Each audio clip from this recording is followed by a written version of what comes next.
Bon, voilà ce que j'ai mis en place. Donc il y a côté adulte, puis côté petit, ils peuvent se réfugier là.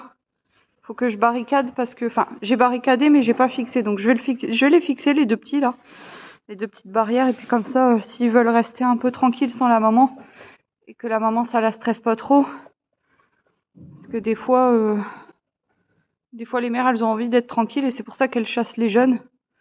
Mais bon, celle-là, je pense que c'est pas pour ça, je pense que c'est parce que elle accepte pas ces jeunes, quoi. Donc il faut voir si à l'avenir elle est un peu plus tolérante ou si pas du tout. C'est une chevrette qui est née chez moi, donc je pensais pas qu'elle était aussi stressée que ça du troupeau et tout ça. Je pensais qu'elle allait quand même avoir... Ça va, elle l'a pas mordu. Je pensais qu'elle allait avoir un bon instinct, mais parce que sa mère a un très bon instinct, mais bon après...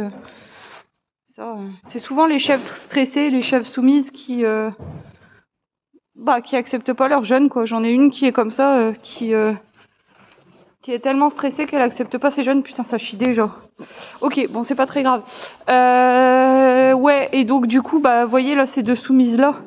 La noire, elle gère très très bien ses jeunes. Elle, y a pas de souci pour faire ses jeunes et pour les gérer, pas de souci. Enfin, franchement, elle est nickel. Pourtant, c'est une soumise, mais c'est un caractère qui est plus trempé que la grise là, que Dodo. Ça, c'est Zénith.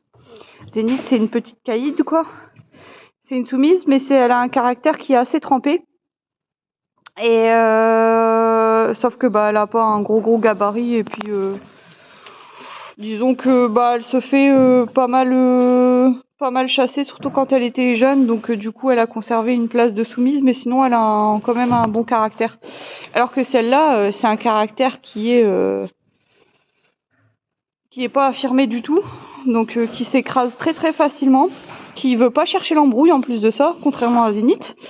Et comme en plus elle est stressée, du coup elle s'est jamais occupée de ses jeunes, jamais.